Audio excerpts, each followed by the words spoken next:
Okay, I know you said that yours is a tub, but this is the only one that we have, like, that's a blended, mix.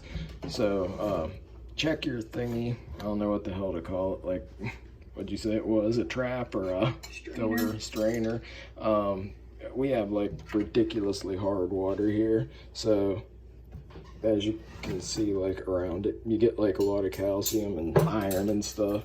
And usually they got a screen in them. But, yeah, make sure that that's not screwed up. But I think he said that it was only like hot or cold. Sometimes hot gets like screwed up like easier than cold, but could be either or. Deposits in your hot water tank. Yeah. So I'll get a screenshot of what this is supposed to be since I can't draw worth a damn. Anyway, this is like the inside of a blended one. So like you've got a stem right here, and then whenever you take the cover off, you'll see like there's a stem and then there's two little valves on either side, and you can take a screwdriver and tighten or loosen it, and that's how you like turn your hot or cold up. If one's flowing free, then or faster, it's not that, it's not that the thingy's plugged up or anything. It's probably that a valve stuck or just wore out or something. So yeah, if you take like the faceplate off, I'll show a screenshot. You'll have like these two valves, and one will be for the hot and one will be for the cold. And if you have like the three faucet thing, like cold, hot, and this is like your shower, I'll show you what the inside of that looks like and what could be stuck there.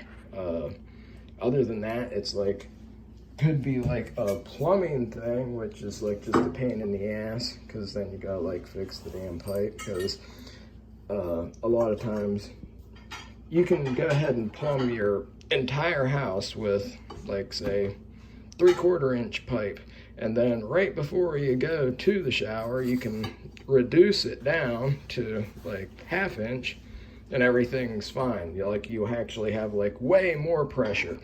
But if you, which sometimes people do, run like, because it's cheaper, like 1/2 inch pipe into 3/4 inch, because a lot of faucets like take 3/4 inch, so like just the last couple inches they'll put this on, it literally slows down the pressure. And it might just do it on one side just because they, I don't have a sleeve, but anyway, that's a possibility. But if that's the possibility, you gotta chop that and just put a new one, like new piece. But I'll show you like a picture of the thingy and the valve, and I think those are the there's, like I said, there's only a handful of things that it could be, man. Okay, our high quality content. Unfortunately, if one of these, like right here, like this is one of the blending ones, if you have one of those, like it just goes into the center, and there's not a way to actually regulate either side. This one though, however, does. See the little screw right there? There's one on the other side, and that's for hot and cold. So you could actually adjust it. But again, I think you might have a simpler one. And this, of course, is what the front looks like of the other one that I'll show you here in a second. I figured that I'd run down here just to show you, okay, this is like one of the newer ones. Man, the older stuff was just made so much better. It's like one of the plastic ones. The screws like right onto the stem and to your wall. And, you pull this up and your shower comes on, because you can see down there, you lock it off, and it's supposed to, come down and then, run out of the tub, pull it up, shower comes on, put it down. Now, that can be jammed sometimes. You just unscrew it from the wall. These newer ones, just toss it. But, yeah, that could be a problem, but I have a feeling that it might be something else. Okay, if your shower kind of looks like this, and you have like the 3 stems and everything, this is your mix, and I'll put a screenshot up of what that looks like.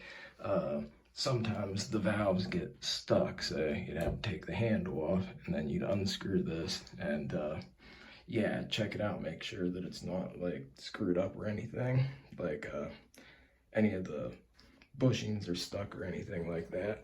But it might be something just this simple, and yeah, it's one of those things that you look over, and I just thought of it. It's like, oh yeah, this might be it. Okay, so this is what it looks like back here. You have like your hot water, I think, or cold, that's hot water. Cold water, you know, come up from the basement and then, you know, run into this stem. There's a valve in there. Turn it one way. The rubber smashes, locks it off, like a ball cock valve. Then, you know, this one, same thing. Then they go together. There's one here, and it naturally dumps down into the tub. Whenever you turn that, it cuts it off, naturally pushes the pressure up into the shower head. So any of these getting stuck, generally bad things happen on the you know, hot side more. But if it's the cold, check your valve, man. Like, should have a valve, should be one here. Actually, it's downstairs though. You check your like ball cock valve or whatever the hell kind of valve you have, your shut-off valve. Make sure it's turned all the way on, because if you got good pressure like in your sink and you know, your toilet fills up and your other sink is fine and your hot water's fine, or cold or whatever. If it's the hot, I thought you said it was the cold, but if it's the hot, you know, it might be the valve, and I'll show you a picture of what you need to replace. Other than that, yeah, check the damn valve. Make sure that it's turned all the way up. Somebody might have turned it off at some point and just not turned it all the way back up. And like I said, other than that, the only other thing, is if it's the shower head, it could be clogged with calcium or something. If not, the only other thing that I could think of would be, yeah, the pipe is too small that's going to it. And, yeah, man, like, then you have to, like, replace it. I mean, I hope that helps, dude.